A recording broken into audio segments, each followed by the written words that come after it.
வணக்கம், இது ராஜபிரியன் ரிவ்யூ. இன்றைய நாள் இரவு சற்று முன் அன்அஃபிஷியல் ஓட்டிங் செக் பண்ணும். அதோடைய ஸ்டேட்டஸ் என்ன, யார் லீட் பண்ணுறாங்க, யாரை பார்த்து மக்கள் வெளியே போடா அயோக்கிய ராஸ்கல் சொல்ல போகிறாங்க, இங்கே அன்அஃபிஷியல் என்ன சொல்லுது, நம்ம கம்யூனிட்டி டேப் என்ன சொல்லுது அப்படின்னு சொல்லிட்டு பார்க்கலாம். இப்போ நைட்டு புதன்கிழமை நைட்டு நிலவரம் என்னன்னா, விக்ரம் பார்த்தீங்கன்னா 65,000 ஓட்டு வாங்கி டாப்பில் லீட் பண்ணுறாரு. விக்ரம்க்கு இது ஆச்சரியம்தான். திவ்யாலாம் உள்ளே இருக்கிறாங்க, 2 வாரமாக டாப்பில் இருந்தாங்க. ஆனால் விக்ரம் என்ன பண்ணாரு, அந்த மீசையை ஹிட்லர் மாதிரி வச்சிருக்கிறாரு, வியனாவை போயிட்டு வெறுப்பேற்றுறாரு. அதனாலயா லுக் வைஸ் பார்க்கும்போது அமித் கூட தான் நல்லா இருந்தார், அப்படி வைரஸ் மாதிரி சத்யராஜ் சாருக்கு டூப் போட்ட மாதிரி இருந்தார். இந்த பக்கம் பிரஜன் கூட கெட்டப்பை மாற்றிருந்தா அப்படி. இப்போ அவங்களுக்கு நிறைய பேர் மீசை தாடிலாம் எடுத்திருந்தாங்களே, அவங்களுக்கெல்லாம் விடாத ஓட்டு இவருக்கு விழுந்திருக்கா. ஃபன்னு அப்படின்னா எனக்கு ஃபன்னெல்லாம் தெரியல. ஒரிஜினலாக அவர் எப்படியோ அதை தான் அப்படி வெளிப்படுத்துகிற மாதிரி தெரியுது. இருந்தாலும் ஓட்டு அதிகமாக இருக்குது. இது பாட்ஸ் ஓட்டா. இங்கே ஒரு கேட் வச்சிருக்கிறாங்க அன்அஃபிஷியலில். நார்மலாக யார் வேணால் எவ்வளோ வேணால் ஓட்டு போடலாம், பாட்ஸ் ஓட்டு கூட போடலாங்கிற மாதிரி இருக்கும். லாஸ்ட்டாக 2 முறை தப்பானதுனால, சொதப்பினதுனால இந்த முறை ஒரு கேட்டை வச்சுருக்காங்க, ஃபில்டரை வச்சுருக்கிறாங்க. அங்கே நம்பரை 2 நம்பர் கொடுப்பாங்க, அதை கூட்டி ஆன்சர் பண்ணி அந்த ஆன்சர் கரெக்டாக தான் உள்ளே போகும், லாகின் ஆகும். ஸோ அப்படி பார்க்கும்போது ஓரளவு கரெக்டாக இருக்கிற மாதிரி தான் தோணுது. இருந்தாலும் அவங்க பண்ணலாம். ஏன்னா இதில் ஒரு குற்றச்சாட்டம் இந்த முறை வந்தது. இந்த அன்அஃபிஷியல் சைட்டில் காசு டிமாண்ட் பண்ணுறாங்க, காசு வாங்கிட்டு பொசிஷனை மேலே ஏற்றுறாங்க, சிலரை கீழே காட்டுறாங்க அப்படின்னு. எதுக்கு அதை பண்ணோன்னா, இப்போ ஜெயிக்கிறவங்க தானே, மக்கள் சப்போர்ட் இவங்களுக்கு தான் இருக்குன்னா ஃபுல்லாக அந்த பக்கம் சப்போர்ட் பண்ணாதவங்களும் ஜென்ரல் ஆடியன்ஸும் அந்த பக்கம் ஓட்டு போட்டுருவாங்க அப்படின்னு சொல்லிட்டு அதை அட்ராக்ட் பண்ணுறதுக்காக ஒரு இமேஜ் பில்டப் தான் அது. அப்படி பார்த்தா திவாகர் போயிருக்கக்கூடாது, மிடில் தான் இருந்தார். அவர் போனார்ல. இந்த முறை இது மாதிரி வெளியேறினவங்கலாம் பார்த்தீங்கன்னா மிடில் மேலே இருந்தவங்கலாம் கூட வெளியே போயிருக்கிறாங்க. கெமி கூட பார்த்தீங்கன்னா மிடில் தான் இருந்தாங்க, அவங்க வெளியே போகும்போது. ஸோ அப்படி பார்க்கும்போது இந்த முறையாவது அது மேட்ச் ஆகுதான்னு பார்ப்போம். அதில் அவங்களும் என்ன வேணால் தில்லாலங்கடி பண்ணலாம். இருந்தாலும் நம்ம ஒரு ரெஃபரன்ஸுக்காக இதை எடுத்துப்போம். அப்படி பார்க்கும்போது விக்ரம் டாப்பில் இருக்கிறாரு. 2வது இடத்துல திவ்யா இருக்கிறாங்க 49,000 ஓட்டில். 3வது இடத்துல கம்ருதன் இருக்காரு 48,000 ஓட்டில். 4வது இடம் பாரு 48,000.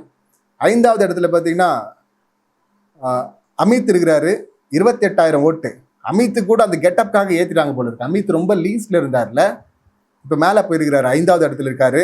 6வது இடம் பிரஜனுக்கு கொடுத்துருக்காங்க 27,000 ஓட்டு. ஸோ அப்போ கெட்டப்காக தான் ஊந்திருக்கு. கெட்டப் யாரெல்லாம் கொஞ்சம் ஓரளவுக்கு ஓகே மாதிரி இருந்தாங்களோ, இல்லை வித்தியாசமாக இருந்தாங்களோ எல்லாருக்குமே ஓட்டு விழுந்திருக்கு அப்படின்னு நினைக்கிறேன். அடுத்து 7வது இடத்துல அரோரா இருக்கிறாங்க 26,000 ஓட்டில். 8வது சாண்ட்ரா லாஸ்ட் வீக் எந்த இடத்துல இருந்தாங்களோ அதே இடத்துல தான் இருக்கிறாங்க. சாண்ட்ராவும் 26,000 ஓட்டில் இருக்கிறாங்க. அரோராக்கும் சாண்ட்ராக்கும் நடுவில் ஒரு 250 ஓட் டிஃப்ரென்ஸ் இருக்குது. 9வது இடத்துல கன்னி இருக்கிறாங்க 25,000 ஓட்டில். 10ல் வியனா 24,000 ஓட்டு. 11 ரம்யா 23,000 ஓட்டு. 12 பேர் வந்தாங்க. எஃப்ஜே கேப்டன் ஆனதுனால அவருக்கு நாமினேஷன் ஃப்ரீ பாஸ் கிடச்சிது. மிச்சம் 11 பேருடைய லிஸ்ட் இதுதான். இதில் லீஸ்ட் 3 அப்படின்னு எடுத்தோம்னா கனி, வியனா, ரம்யா அப்படின்னு சொல்லுது அன்அஃபிஷியல். கரெக்டாக எடுக்கணும் அப்படின்னா. பட் ஓட்டர் 1000 2000 எக்ஸ்ட்ரா இருந்தாலும் வருவாங்கல்ல, அவங்களும் டேஞ்சர் ஜோன் தானே அப்படின்னு சொன்னீங்கன்னா, அப்போ அதில் பிரஜன்லேருந்து எடுத்துகிட்டு வரலாம். பிரஜன், அரோரா, சாண்ட்ரா, கனி, வியனா, ரம்யா, இதுலேருந்து யார் வேணால் போகலாம் அப்படின்னு சொல்லுது. பட் ஷார்ப்பாக பிக் பண்ணால் கனி, வியனா, ரம்யா அப்படின்னு ஆப்ஷன் கொடுக்குது அன்அஃபிஷியல். அப்படியே நம்ம கம்யூனிட்டி டேப் பக்கம் வந்தோம்னா இங்கே ஒரு 3 ஆப்ஷன் 50%க்கு மேலே ஓட்டு வாங்கினவங்க இருக்கிறாங்க, 3 பேர். அது ரம்யா 63% ஓட்டு. 2வது இடத்துல அரோரா இருக்கிறாங்க 55% ஓட்டு. அரோரா 5வது ஆப்ஷனாக தான் இருக்காங்க எலிமினேஷனில், அன்அஃபிஷியலில். பட் நமக்கு 2வது ஆப்ஷனாக கொடுக்குறாங்க கம்யூனிட்டி டேப்பில். 3வது இடத்துல கனி இருக்கிறாங்க 51%. ஸோ கனியும் பார்த்தீங்கன்னா அன்அஃபிஷியல் இருக்கிறாங்க. ஸோ ரம்யா, கனி தான் நம்ம கம்யூனிட்டி டேப்போட மேட்ச் ஆகுது. மேட்ச் ஆகாத ஒரு ஆள் இப்போ வியனா இங்கே நம்ம கம்யூனிட்டி டேப்பில் சேஃப்னு சொல்கிறாங்க. ஆனால் அன்அஃபிஷியலில் அவங்க டேஞ்சரில் இருக்கிறாங்க. அங்கே அரோரா சேஃப்னு சொல்கிறாங்க அன்அஃபிஷியலில். நம்ம கம்யூனிட்டி டேப்பில் அரோரா செகண்ட் டேஞ்சர் அப்படின்னு சொல்கிறாங்க. அரோராவுடைய கேமும் எக்ஸ்போஸ் ஆயிருக்கு. இவங்க ஒரு பக்கம் பார்வதி என்னை பற்றி பின்னாடி பேசுகிறான்றாங்க. ஆனால் இவங்க தான் பின்னாடி பேசிட்டு இருக்கிறாங்க. கமருதன் கிட்ட போயிட்டு, ஏய் உன்னை பற்றி அந்த அலிகேஷன் வச்சால ஞாபகம் இருக்கா, அப்புறம் திவாகரை பற்றி என்ன இப்படி கோத்து விட்டால ஞாபகம் இருக்கா, இப்படியெல்லாம் பண்ணவிடா, உஷாரா இருடா, அது இல்லாமல் வெளில பாய் ஃப்ரெண்ட் இருக்குன்னு சொன்னாடா, இப்படியெல்லாம் திரும்ப திரும்ப திரும்ப திரும்ப அதையே ரெஜிஸ்டர் பண்ணிட்டு இருந்தாங்க. இந்த முக்கோண காதல் எப்போ உடையும் தெரியல. அதுக்கு பேசாமல் நீங்கள் யாரை அனுப்புறீங்களோ இல்லையோ வைல்ட் கார்டில் துஷாரை அனுப்பி தொலைங்கடா அப்படின்னு தான் சொல்ல வேண்டியிருக்கு. ஒருவேளை அதுக்கான பிளானாக இருக்குமோ?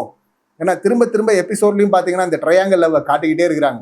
அவங்க ஃப்ரெண்டுன்னு சொன்னாலும் ஃப்ரெண்டுன்னா விட்டு போயாமா, அந்த பக்கம் தான் லவ்ன்றாங்கல்ல.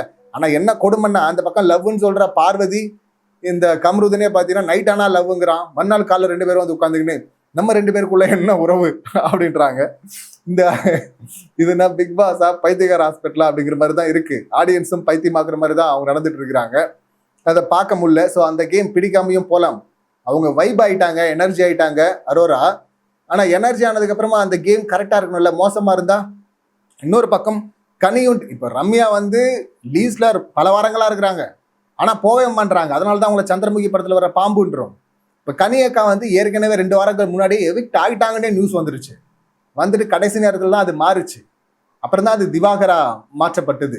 அதுக்கு முன்னாடி நிறைய மீடியாக்களே அதை கவர் பண்ணிட்டாங்க, கனி தான் வெளியே போயிட்டாங்க அப்படின்னு.